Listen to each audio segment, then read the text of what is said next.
Let's take a look at example 2. f of x equals x squared plus 4x minus 5. Again, recalling information that we've already talked about in the functions chapter, my value of a here is 1, which is positive, and that means that my parabola will open upward. We can play the same game as we did in problem 1. We need to find the vertex first, and this time, because my margins are bigger on the right, I'll use the right side of my paper.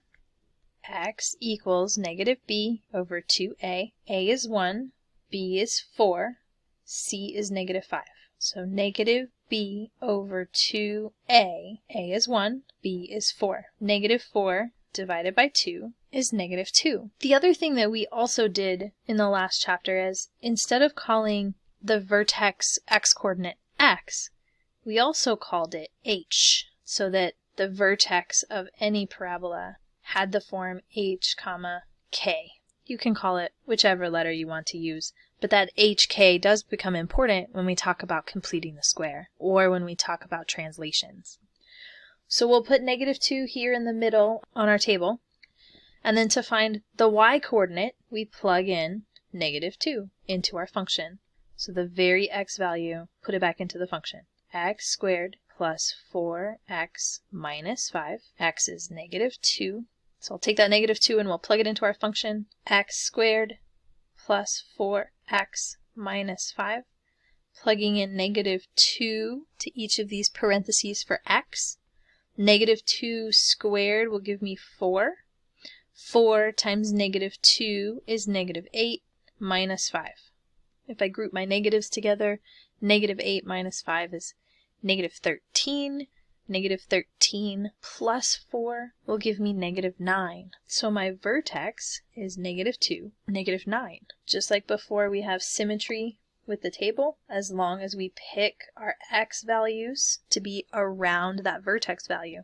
So negative 2, negative 1, 0, negative 3, negative 4. Since my a is 1, I can choose x values in increments of 1.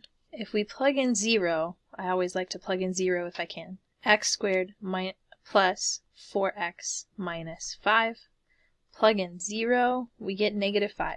F of 0 is negative 5, so x is 0, y is negative 5. That also means if x is negative 4, y will be negative 5 by symmetry. And we can plug in f of 1, f of negative 1, x squared plus 4 times x minus 5. Negative 1 squared will give me 1, minus 4 minus 5. Those are going to give me negative 8. And by symmetry, negative 3 will also give me negative 8. So now when I create my axes, since my y values are all negative, I'm going to put my x-axis pretty far up on my graph so that I have enough space below. 1, 2, we'll still do by ones. And then if we plot our points, negative 2, 9, negative 1, 8, negative 3, 8, 0, negative 5, and 4, negative 5 will give me a graph like this. Now I know this parabola is going to extend upward, hit that x-axis in 2 different places, but I'm not quite sure where those 2 places are right now. My vertex is really far low, so extending it upward without including more points might make me miss the target. It does appear that the graph is going to have 2 x-intercepts, again because I've got 2 arrows going up in different places hitting that x-axis.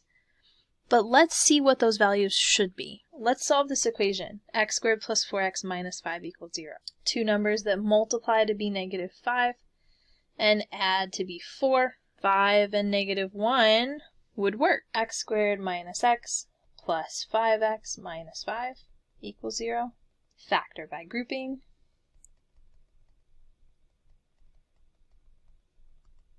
And I end up with a factored form.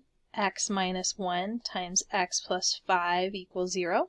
Set each one of these equal to 0, and we get x is 1 and x is negative 5. These are the places in my graph where this parabola is going to hit the x-axis. So my solutions again are the x-intercepts of the graph.